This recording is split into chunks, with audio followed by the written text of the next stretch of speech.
There's been no Nico news out of fall camp, but that's a great thing for UCLA.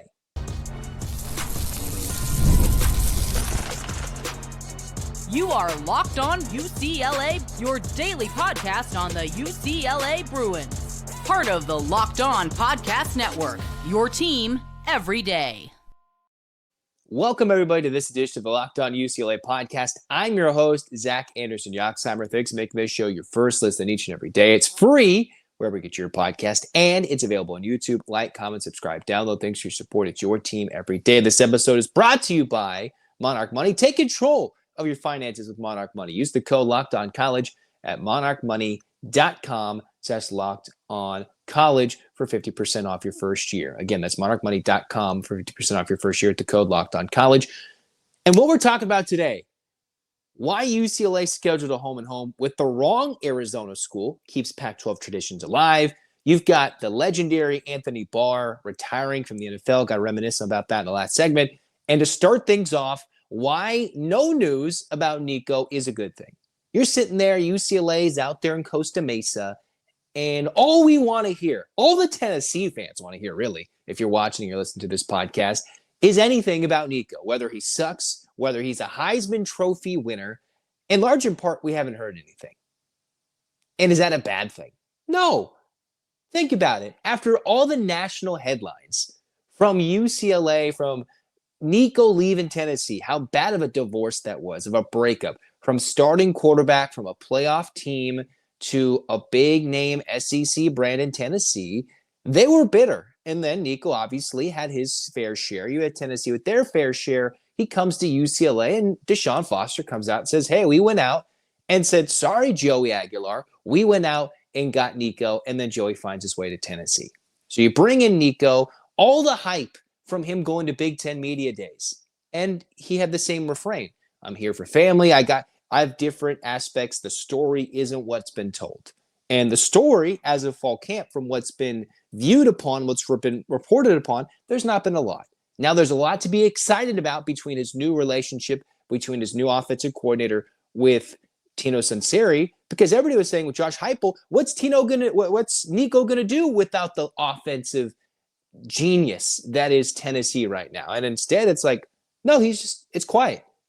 All is good on the Western Front right now for UCLA football, because no Nico news is good. You don't want the extra distraction. You don't want all the hype being on Nico. It absolutely will be come August 30th or anything closer, when people can view a little bit more practice, when there can be more, when they move from Costa Mesa back to on-campus practicing in a couple of weeks after this fall camp in Costa Mesa. But right now, Nico developing, learning the offense, just like a lot of these new offensive players are, just like the entire offense is learning, because Tino is adapting his offensive scheme to what his players have. And that is quite a bit of talent with a big name gunslinger, if you will, for Nico. That's all been the good stuff. But the fact that there's been no news, you look at it from a Tennessee perspective. What was the biggest thing that blew up over the end of the weekend? Blurgates. No, we're not talking about something super dramatic or inappropriate. We're talking about Blurgate, where a Tennessee football account, their own football account, posted a clip of this fall camp that every college football team is going through right now, and an interception was thrown. But there is a blurred out player. If you haven't seen it, you probably have at this point, but it's good to address it. A blurred out player who looked like he threw an interception.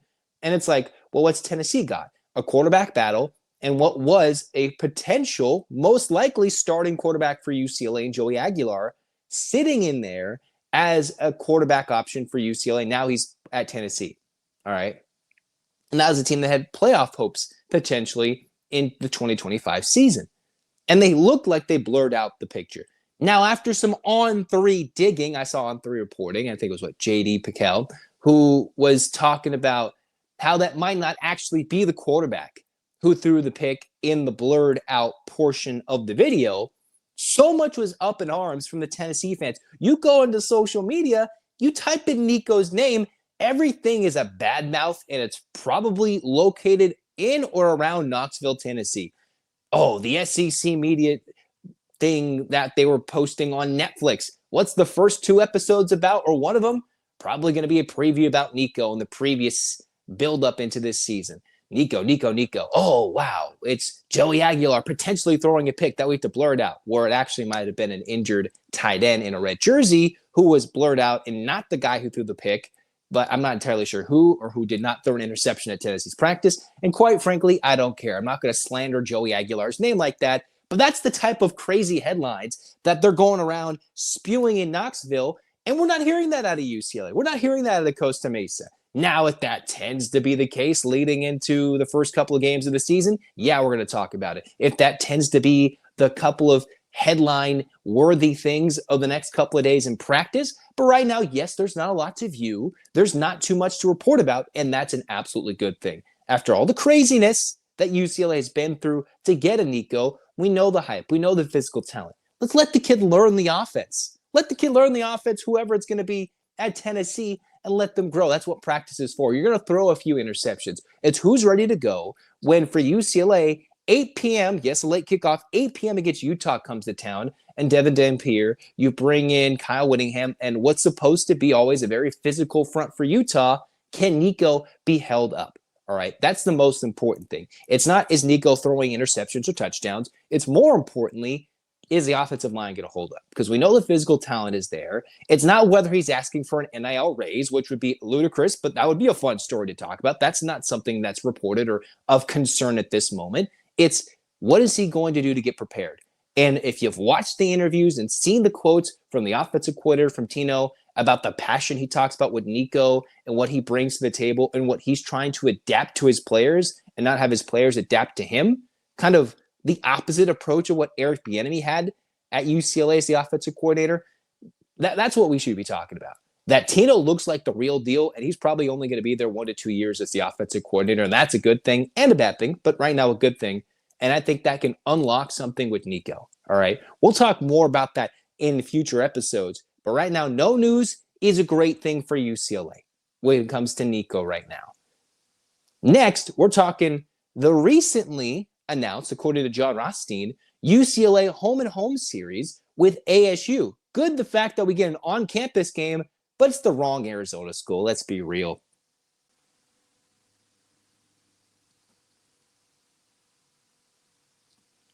Ever wish managing your money felt easier? With Monarch Money, it can. Whether you're growing your savings, planning a big purchase, Monarch puts you in the driver's seat. It's like having your own personal CFO. Gives you full visibility, control of your finances, and Monarch Money, it's more than just a budgeting app. A complete financial command center. Track all your accounts, investments, spending in one place. So in addition to managing your money, you're also building wealth. For me, I like to go to theme parks or ball games. And when I'm spending my money, it's like, wait, how much did I spend to go to such and such theme park or have a pass or get a ticket?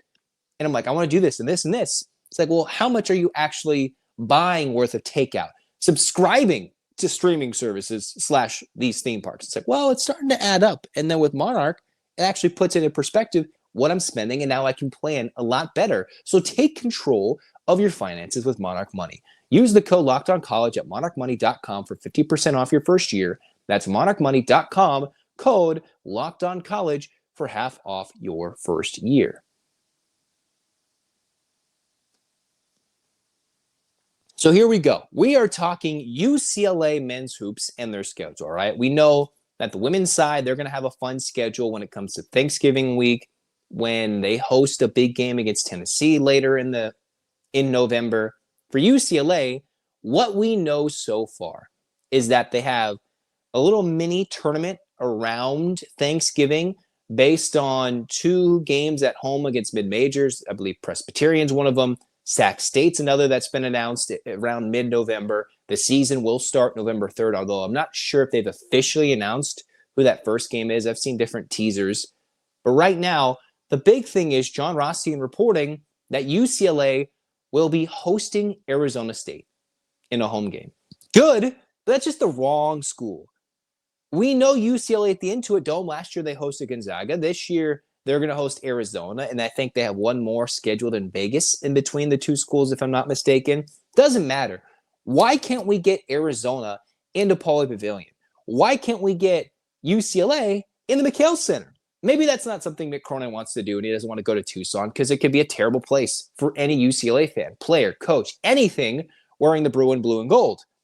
But that's what you need to toughen up when you go to Big Ten play, when you go in the NCAA tournament, facing those rabid fans. They're going to swarm the neutral site arenas. Why not go play a true road game in November and wait to play a true road game until December of Big Ten play, or in reality, when they're going to face the true Big Ten road crowds in January, and all of a sudden you're not winning any game in front of these crazy, boisterous fans where UCLA struggled outside of beating in Indiana. Like last year, UCLA couldn't go to Maryland and compete, couldn't go to Rutgers and compete. You can argue about the travel. You can argue about what's going on off the court. You can argue about anything.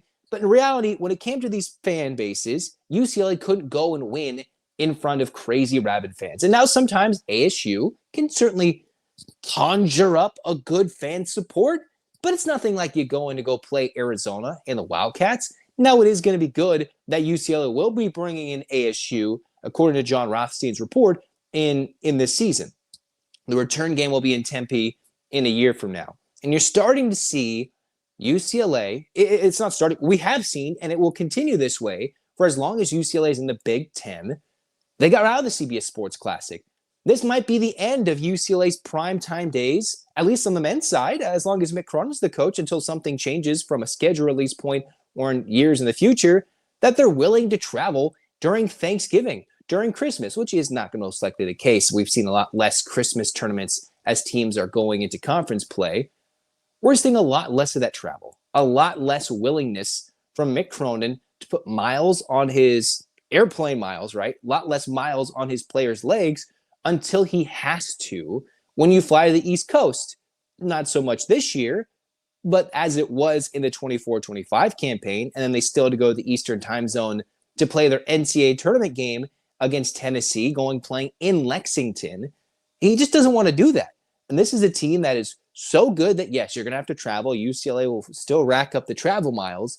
It's important that UCLA stays close to home.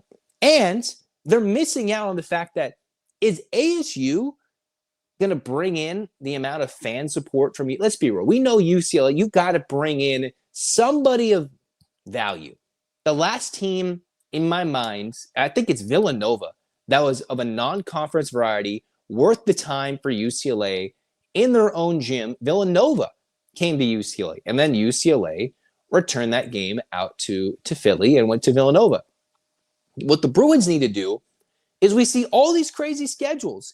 You can go see a Kansas. You can go, and Kansas going to play true road games. You're seeing UConn going to play true road games. Obviously, a little easier in the East Coast, a little hop, skip, and a jump to go play that, where UCLA's current agreement is to go play Arizona in neutral site games.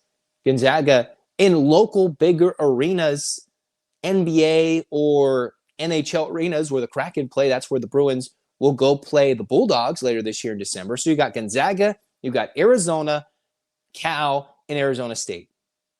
That is basically the Pac-12, or the new Pac-12 for Gonzaga's sake in a year from now.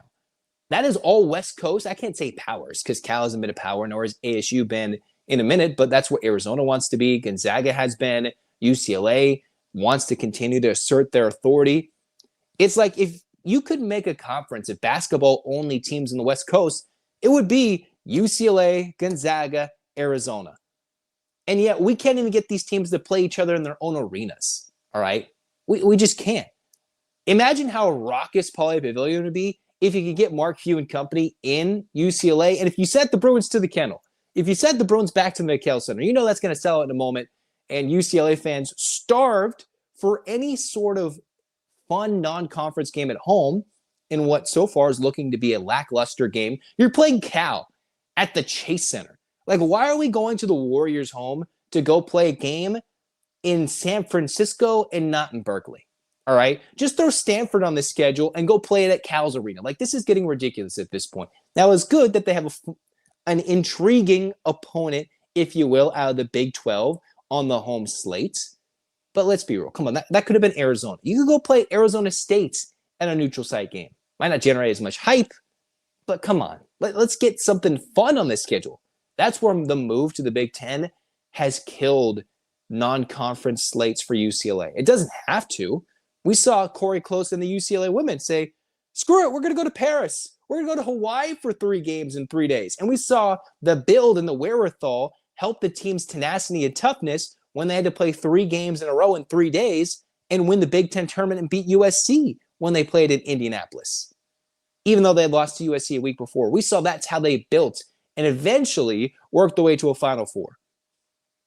Cronin obviously has different contractual agreements. The Bruins have to play a lot of home games because obviously you got to, what's supposed to be a big moneymaker for the UCLA men's program, for the UCLA athletic department as a whole. But come on, we can schedule it. If you have big marquee matchups and teams coming in, or you're seeing get into the Players Era Festival tournament, whatever it's called, and go play national primetime games, that's how Oregon was so good last year, because they won that tournament and that kept them all the way through until they made it to a 4 seed, even though UCLA, or 4 or 5 seed, I forget what Oregon was, even though UCLA trounced them twice, you got to play these national primetime matchups and win some, especially away from home, or get somebody in your own arena to give your fans something to look forward to. Otherwise, who's going to show up other than the UCLA women's game against Tennessee? Honestly, until UCLA plays Tennessee on the women's side, what is there a reason to go see a game in Pauley Pavilion? I know they'll be fun and exciting, and when Lonzo Ball is in town, they're exciting, up-tempo, high-scoring, high-flying dunk fest. And if that's what Donovan Dent can bring to the table, then certainly it'll be fun to watch. But, I mean, come on. ASU, it's good. I understand the lack of travel. It just, can't we get a Gonzaga? And, you know, both sides have to agree to it. I know Mick Cronin is not afraid, but, like, we have to, as a sport, as a whole, let's get rid of this NBA arena nonsense, unless it's for a tournament, and go play true home games. And that will earn a lot more respect from the committee. I mean, I guess if you earn respect, North Carolina got in last year, but earn more respect just for the sport as a whole. That will do so much more. I know you have to play your mid-majors. I know you do. You're 3 to 4. But, like, come on. At least sneak in an Arizona in there. ASU will be fine, and maybe they'll be extremely good, and I'll be shutting up about it in a few months. But come on. We know we want the haterade that is the UCLA-Arizona bloodbath in men's basketball. Like, bring it on. And we'll get that, but the Intuit Dome just doesn't have the same ring to it. I'm sorry, it doesn't. But they do have a game against ASU, and we wait till the Big Ten releases its full schedule when UCLA is playing these certain opponents and when the official non-conference in its entirety is released. We've got opponents on certain dates, and the non-conference is shaping into form. Cal, Gonzaga, Arizona, ASU, Sac State, Presbyterian, that's about 6 to 7. Some big-name ones. Only one big-name opponent at home, and none of those are in a true road atmosphere. In the backyard of the Bulldogs, in the backyard of Cal, but nothing in a true road atmosphere. And that is something I think to be worried about. Nothing to be worried about, though, when we talk about the legendary career of Anthony Barr as a UCLA Bruin and in his NFL career. We'll talk about Anthony Barr next on Locked On UCLA.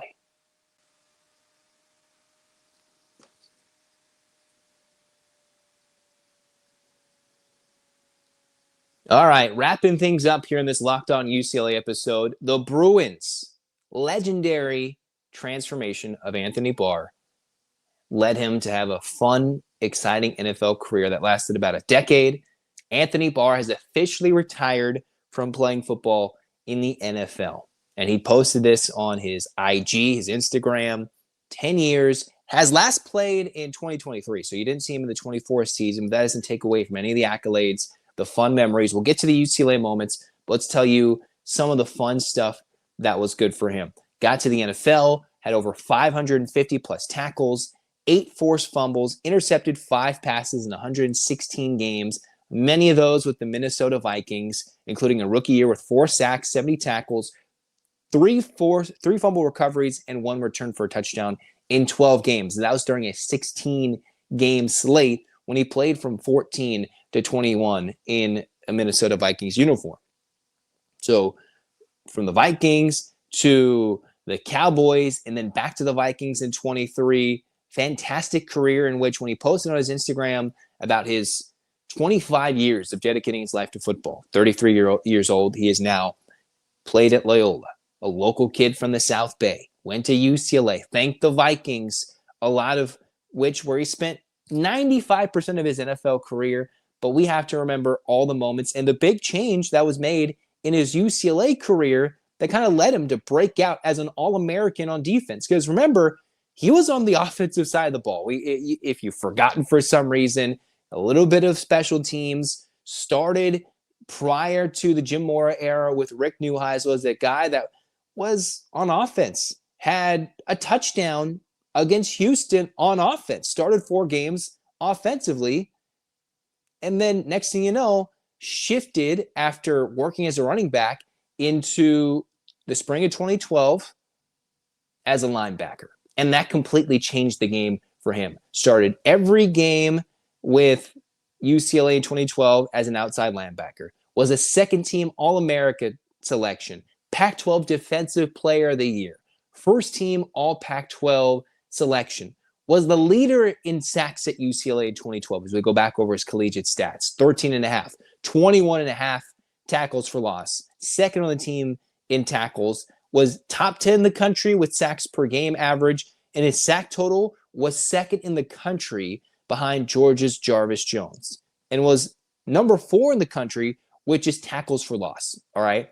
Then was the Lot Impact Trophy winner, consensus All-American in 2013, and a first-team All-America selection from almost 4 to 5, 6, 7 sites. All Pac-12 selection, finalist for at least 3 to 4 awards, was top 2 in the country in fumbles recovered during his senior year, top 5 in fumbles forced, had 11 tackles in one game at Nebraska in that legendary 18-point comeback against the Huskers, 2 sacks each in 3 games, had 3 tackles for loss in 2 separate games, and was in the top 3 in the Pac-12 sacks and in tackles for loss.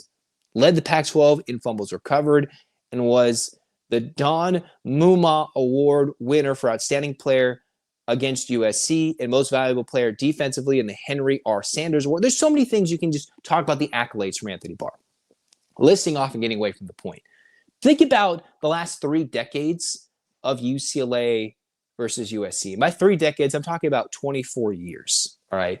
We know UCLA had the big winning streak, but then when you came to the turn of the century, we're talking early 2000 to 2010 to 19, and then 2020 to 2024 so far, because we're in the smack dab in the middle of the decade.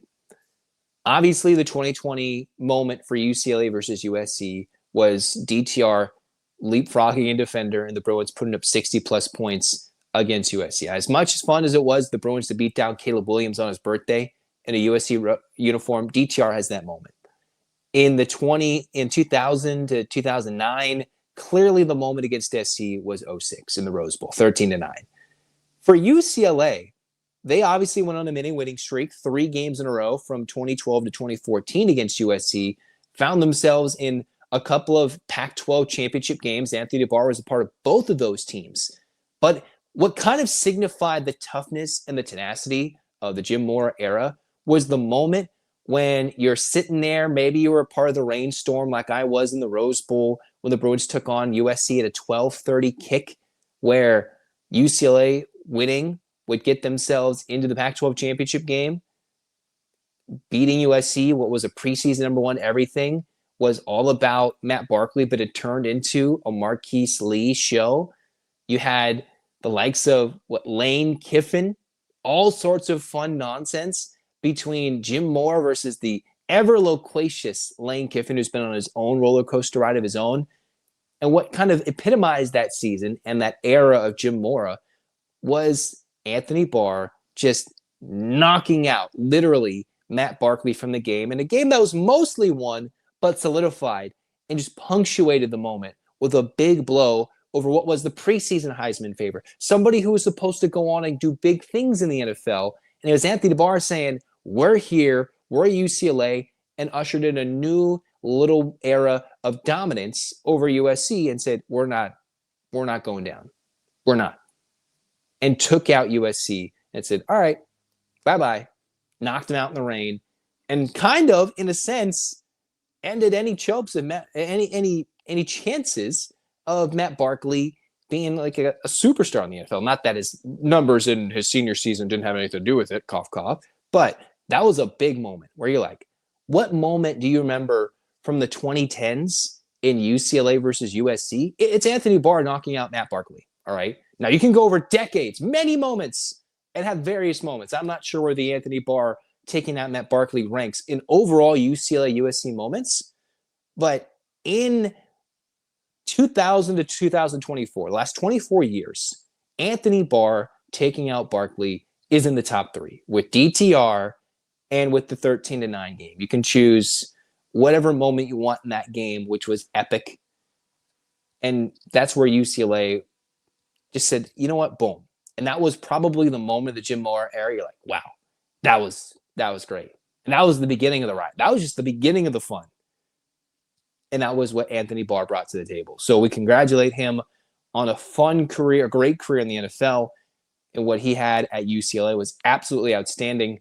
And I remember when I was a youngster sitting there, maybe getting his autograph when they had spring game, when they were renovating the Rose Bowl. So I have seen, especially being from the South Bay, I connect a little bit more with Anthony Barr in that sense. Being a youngster, obviously as a younger Bruin, Bruin fan myself, that's interesting. But obviously in the last couple of decades and a half, stands out there as elite Bruin talent and top 3 moments in last 24 years in my mind of UCLA-USC rivalry moments for sure. Next, we're going to talk, coming up in the next few episodes, what does the Nico-Tino relationship look like and how can that blossom on the field? We're going to talk some UCLA recruiting. What does it look like with Brian Smith? And yes, we'll do our best, and we'll try to have Chris Johnson on once again, talk more UCLA basketball on the next episodes of Locked On UCLA. So get your hands up, Bruins fans. 8 clap time, baby. And 1, 2, 3, 4, 5, 6, 7, 8. UCLA. UCLA fight, fight, fight. This has been Locked On UCLA. Zach signing off. Go Bruins.